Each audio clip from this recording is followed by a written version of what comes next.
Jojo definitely lives up to its title in being a bizarre adventure. No matter what part, what chapter, or what moment you're on in Jojo, there is always a certainty that something weird is going on, whether it be right in front of your eyes or behind the scenes. The narrative surrounding Jojo is, to put it bluntly, stupid, but everything strings together in a way that gives this stupidity weight. And this weight, woven in with a variety of other factors, forms a compelling and downright legendary story. Jojo, with its one-of-a-kind art style and unforgettable plotlines, is best described as well-formulated madness. And this formulated madness spans so far over 8 completely different storylines, with every part having a completely different narrative and a completely unique cast, with a few exceptions. But while every part of Jojo is different, there is one common thread among all parts: stand abilities. I mean, I guess not parts 1 and 2, but who cares, Haman was stupid anyway. Stands are abilities that manifest standing next to its user that come in all shapes and sizes with various effects. But one thing almost all of them have in common is being really weird, and in this video I'm gonna be covering some of the oddest ones. Let's start off in everyone's favorite prison escape movie, Stone Ocean, with a stand possessed by Ungalo, one of Dio's sons, called Bohemian Rhapsody. This stand is extremely powerful and can affect everyone in the world simultaneously. Its ability is that it's able to bring fictional characters from off the page into reality. If this stand's ability has been activated, when someone meets a character they are a fan of, their souls are dragged into possessing that said character, and they will inherit whatever that character's will of outcomes are. So if someone's soul were to possess the character of, say, any dog in Jojo, their result would be dying in the most gruesome death imaginable in classic Jojo fashion. If the story for that character is already written, there is no possible way to change your fate once you've been possessed by Bohemian Rhapsody. The stand gets its power from the drive and passion its artists put into the characters, so its scope is really infinite. This stand is particularly insane because its user has absolutely zero control over it.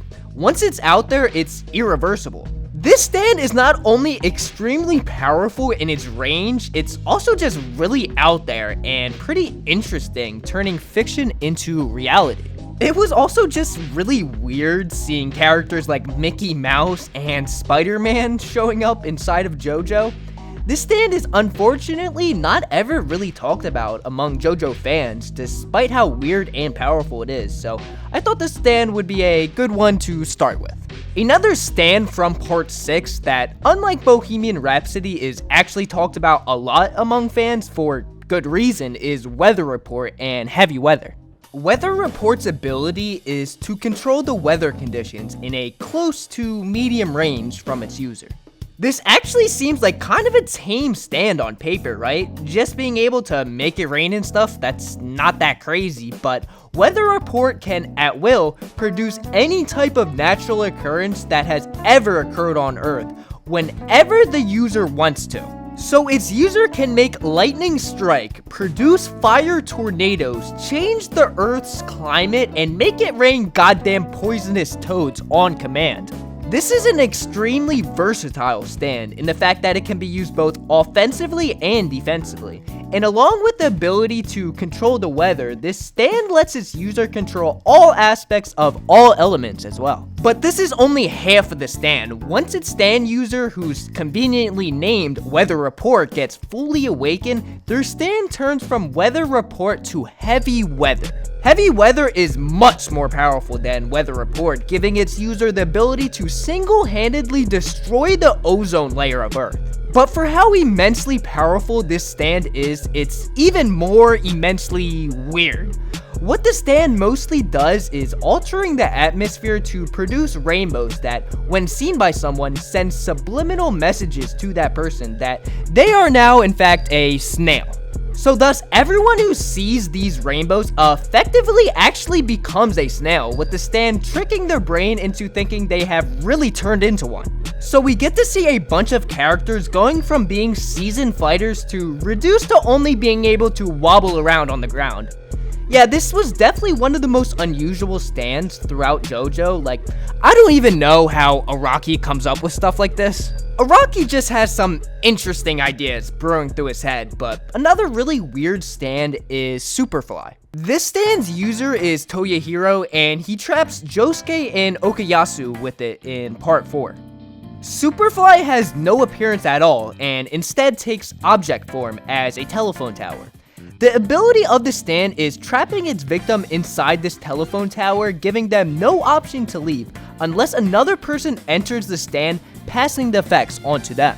If you attempt to leave Superfly without passing the effect onto another person, any part of your body that you put outside of Superfly's confines will turn into metal and will stay that way until you retract back into Superfly's radius. So if you try to fully leave Superfly while you're the one who's possessed by it, your whole body will turn into solid metal and you'll presumably die. But even if the user does die, the stand will continue to exist, waiting for its next victim to fall into its trap. If one attempts to damage Superfly in any way, the attacks thrown at it will only bounce back on the attacker and mirror what they did to Superfly. This stand is pretty weird in its unique trapping abilities, as well as its user, Toyohiro, who is actually a pretty cool character, having been living in the stand for years, self-sustaining himself with eating fish from the nearby lake.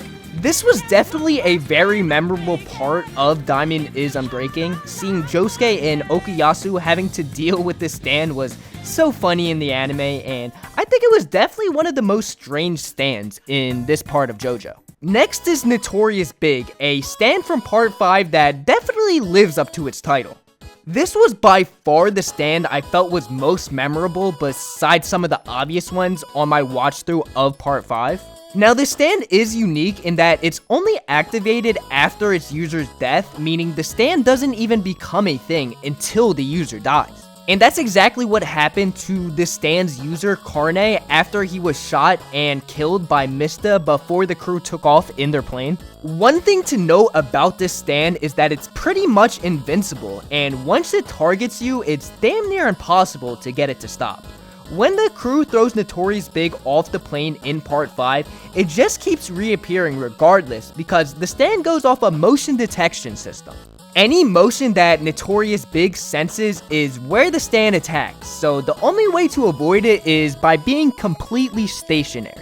But with all motion it does detect, it only makes the stand grow larger and larger and that much more powerful, so if you even move a little, you put yourself in a very bad position.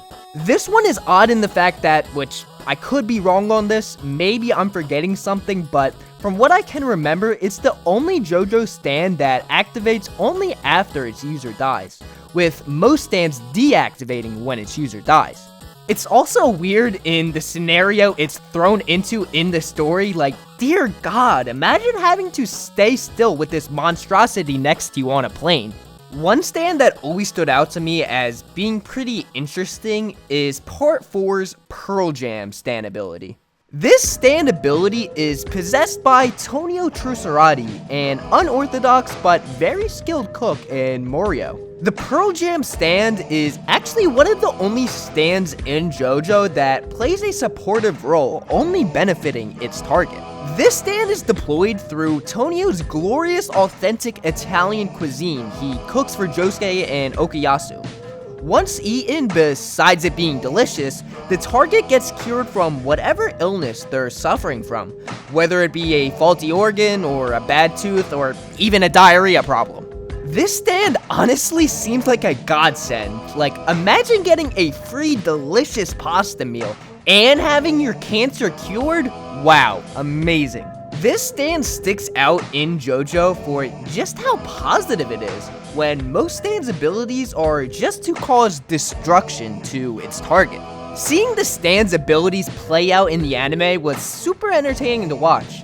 God, I really just love part 4 so much. It might be my favorite part in all of JoJo. Last stand I want to talk about is one that may surprise you, Jotaro's Star Platinum.